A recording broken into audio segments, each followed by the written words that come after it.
Welcome to our YouTube channel, The Alien Tales, and please ensure that you have subscribed. I found love letters between my parents. One was written in alien script. Dad never mentioned he could read Zephyrian. Mom never mentioned she wasn't human. Their correspondence spans decades of hidden truths. Sienna Hartwell's fingers trembled as she lifted the loose floorboard in her childhood bedroom. Her parents had died in the car accident 3 months ago, and she'd been putting off clearing out their belongings. The old Victorian house held too many memories, too much grief suspended in dust motes and fading photographs. But the insurance company needed an inventory, and today she'd finally found the courage to begin. The wooden box beneath the floorboard was ornate, carved with symbols that seemed to shift and dance in the afternoon light filtering through lace curtains. Inside, nestled between layers of silk that felt impossibly smooth, were dozens of letters tied with ribbon the color of starlight. Sienna recognized her father's careful handwriting on the first envelope. "To my dearest Valentina, my impossible love." But as she reached for the second letter, her breath caught. The script was like nothing she'd ever seen. Flowing, ethereal symbols that seemed to pulse with their own inner light, written in what appeared to be liquid silver ink. The return address made her heart skip. From Valentina Korathzai, Zephyrian Colony Ship Asteria, Sector 7 Alpha. Her mother's maiden name had been Korath. She'd always claimed to be from Estonia. Sienna's hands shook as she opened her father's letter, dated 28 years ago. "I know what you are now, my darling. I've been studying your language in secret. Your ship's arrival was no accident, was it? Neither was our meeting at the observatory. But I need you to know it changes nothing. My love for you transcends worlds." The alien script below seemed to shimmer, waiting to reveal its secrets. Dr. Edmund Hartwell had been a linguistics professor at the university, specializing in ancient languages. Sienna remembered his study, lined floor to ceiling with books on dead civilizations and forgotten scripts. She'd never imagined those skills extended to extraterrestrial communications. But there, in his desk drawer, she found it. A beginner's guide to Zephyrian script, handwritten in her father's meticulous notes.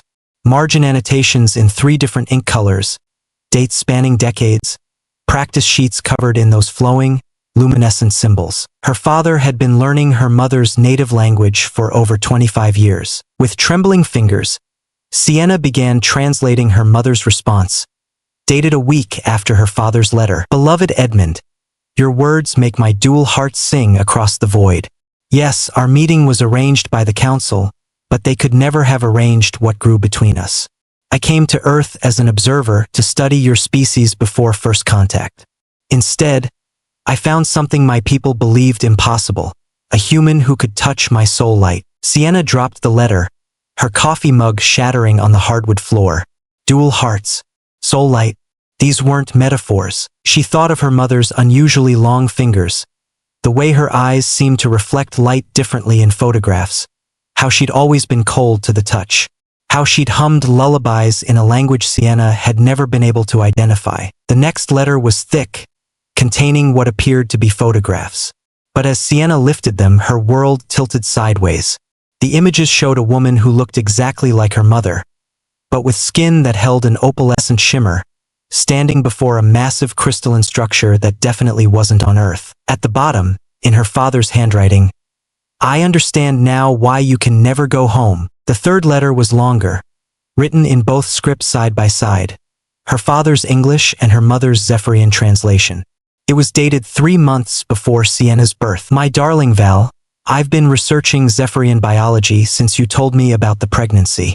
The genetic compatibility shouldn't be possible, should it? Your people and mine were too different.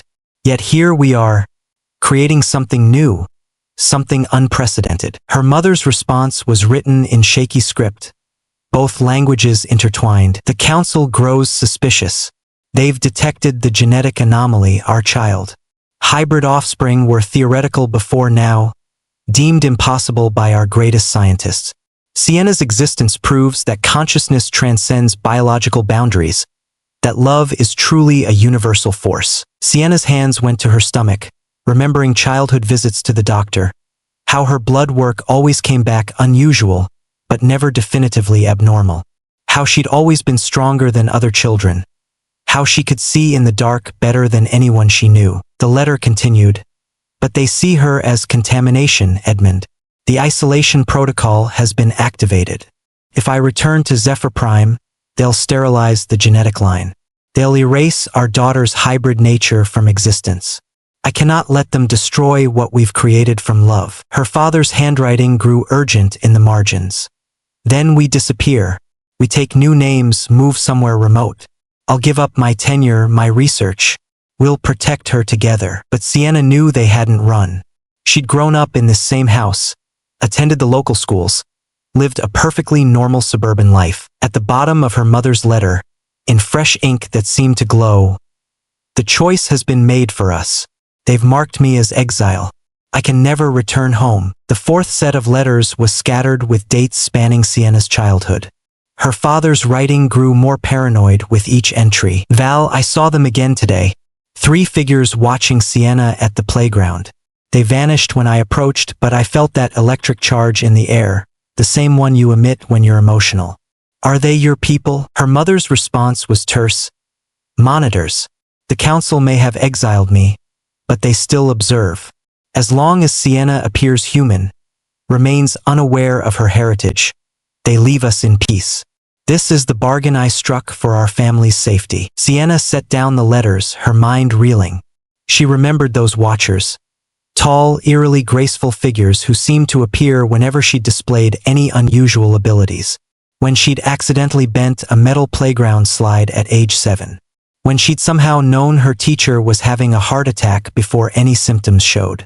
When she'd instinctively spoken in a language that made the new foreign exchange student cry. Her father's next letter was desperate.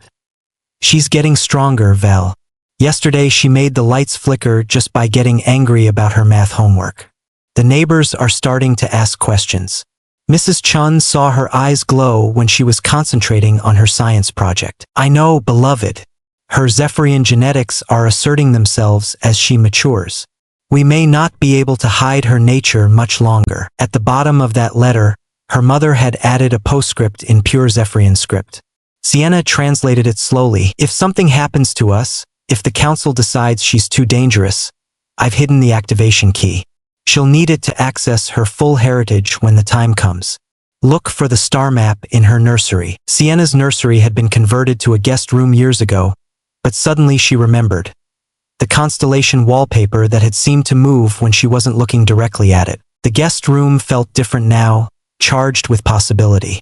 Sienna ran her hands along the faded constellation wallpaper, pressing against each star pattern. Most were just painted designs, but near the window one section felt different, warmer, almost alive under her touch. When she pressed the 7 stars that formed what she'd always thought was Cassiopeia, the wallpaper shimmered and dissolved, revealing a hidden compartment carved directly into the wall. Inside was a crystalline device no larger than her palm, its surface covered in the same flowing Zephyrian script she'd been learning to read. As soon as her fingers made contact, the crystal pulsed with soft blue light, and suddenly her mother's voice filled the room. Not speaking, but somehow communicating directly into her mind. "My dearest Sienna, if you are hearing this, then Edmund and I are gone, and your hybrid nature has finally awakened. What you hold is a consciousness bridge, technology that will allow you to access the genetic memories locked within your Zephyrian DNA." The voice was unmistakably her mother's, but richer somehow, layered with harmonics that human vocal cords couldn't produce. "Your father and I chose love over fear, chose to create you despite the impossibility. But with great love comes great responsibility. You are the first of your kind, Sienna. A bridge between 2 species that the council fears could unite their enemies." Images begin flooding her mind. Vast Zephyrian cities floating in crystal clouds, beings of incredible beauty and terrible power. Wars fought across star systems between species she'd never imagined. "The council made a mistake when they exiled me. They assumed I would fade away, that our love would wither in isolation. Instead, we thrived. We proved that consciousness transcends biology, that evolution is not bound by the limitations of single-species genetics." The crystal grew warmer in her hands, and Sienna felt something awakening deep within her cells, dormant systems coming online. The transformation began subtly. a tingling sensation that spread from her fingertips up her arms. Sienna watched in fascination as her skin took on the same opalescent shimmer she'd seen in her mother's photographs. Her reflection in the window showed eyes that now held flecks of starlight, and when she touched the glass, it resonated with a musical tone. Her mother's voice continued through the consciousness bridge. "Do not be afraid, my daughter. This is your birthright, your true nature finally asserting itself. But beware, the Council's monitors will sense this activation immediately. They've been waiting for this moment for 24 years." As if summoned by her mother's warning, 3 figures materialized in the garden below. They were tall and elegant, their movements too fluid to be human, their skin holding that same otherworldly shimmer. Even from a distance, Sienna could feel their attention like a physical weight. "They come not as enemies, but as judges. The Council must determine whether you are an asset or a threat to Zephyrian survival. Your father's letters contain the key to convincing them. Proof that love between species is not contamination, but evolution." One of the figures below raised a hand, and Sienna felt a gentle pressure in her mind. Not intrusive, but questioning. They were trying to communicate, to assess her mental state and intentions. She pressed the crystal closer to her heart and felt her mother's presence strengthen. "Show them the letters, Sienna. Show them what your parents built together. Prove that hybrid consciousness is not a threat to be destroyed, but a gift to be celebrated." The front door chimed, not with the familiar brass bell, but with a harmonic tone that seemed to resonate through her bones. The Zephyrian delegation had arrived, and somehow Sienna knew that her response to their arrival would determine not just her own fate, but the future relationship between two worlds. She gathered the letters in her arms and walked downstairs to meet her mother's people. The 3 Zephyrians stood in her living room like ethereal statues, their presence making the familiar space feel alien and charged with electric possibility. The leader, a tall figure with silver markings along their temples, spoke in perfect English, though their voice carried those same impossible harmonics Sienna had heard in her mother's recorded message. "Sienna Hartwell Korath, daughter of the exile Valentina and the human Edmund. We are the Council's arbiters.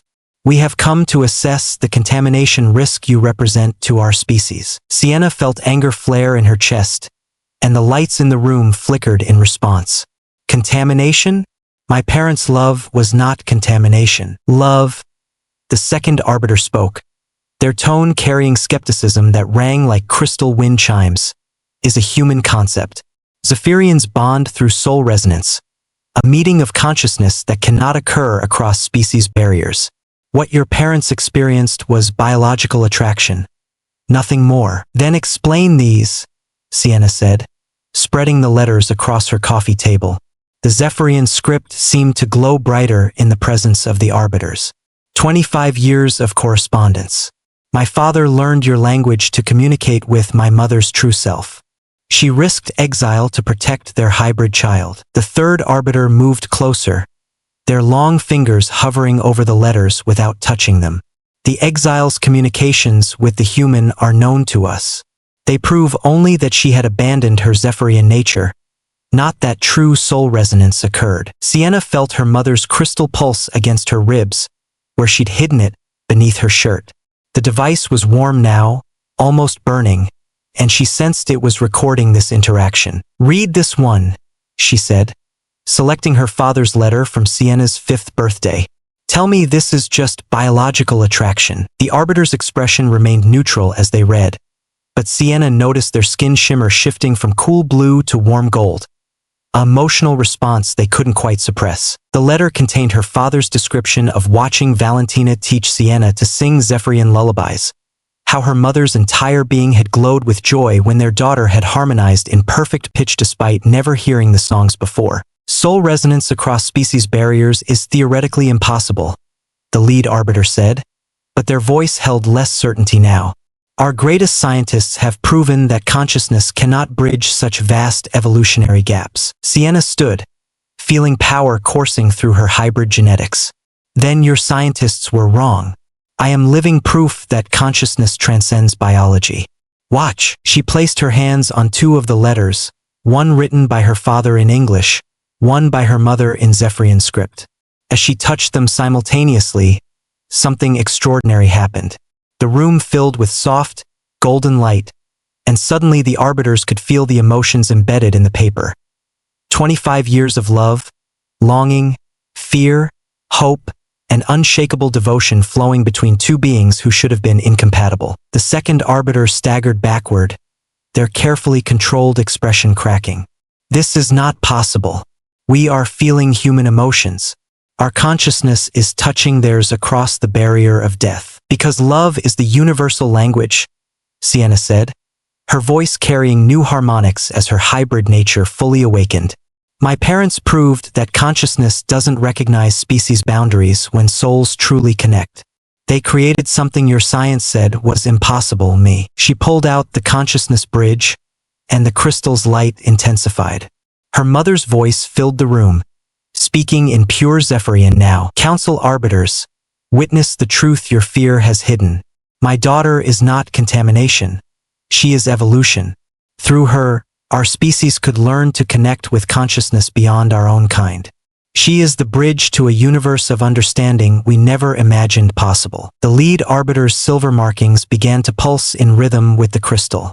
The exile. She's still connected to the consciousness stream. But that should have been severed upon banishment. Love finds a way, Sienna whispered, and suddenly she understood. Her mother hadn't just been exiled. She'd been the first Zephyrian to discover that emotional bonds could maintain consciousness connection across any distance, even death. The three arbiters stood in formation, their silver markings now pulsing in perfect synchronization. Sienna realized they were communicating with the council in real time, transmitting everything they'd witnessed directly to the Zephyrian leadership. The council is divided, the lead arbiter announced. Half see you as proof that our species can evolve beyond our current limitations. The other half view you as a dangerous mutation that threatens our genetic purity. What does that mean for me? Sienna asked, though the crystal's warmth against her ribs told her she already knew. You have a choice, Sienna Hartwell-Korath. Come with us to Zephyr Prime. Submit to genetic analysis and consciousness mapping. Help our scientists understand how your parents achieved true soul resonance across species barriers. Your sacrifice would advance our understanding of consciousness by millennia. The second arbiter stepped forward. Or remain on Earth, but accept permanent isolation from both our species.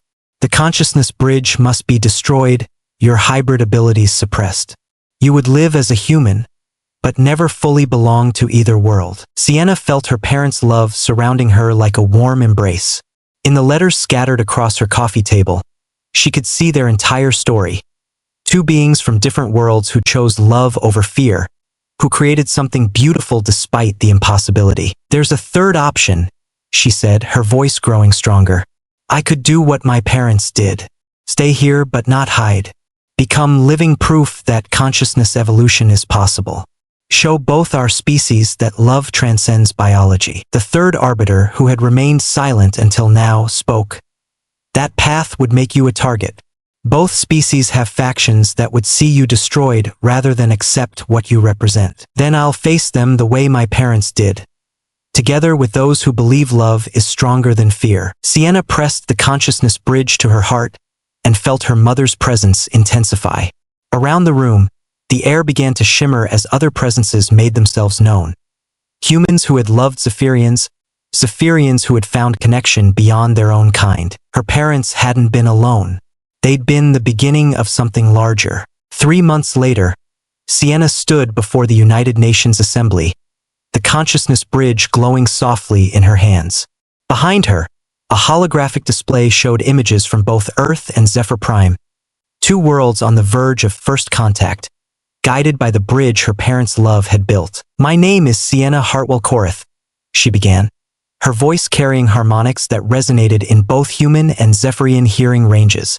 I am living proof that consciousness recognizes no boundaries when souls truly connect. In the audience, she could see them, humans and Zephyrians sitting side by side, some holding hands despite the diplomatic protocols. The love letters had done more than reveal her parents' secret. They'd inspired others to come forward, to admit their own impossible connections. Dr. James Crawford, her father's former colleague, sat with his Zephyrian partner Aliana, their relationship hidden for 15 years until Sienna's story gave them courage to emerge.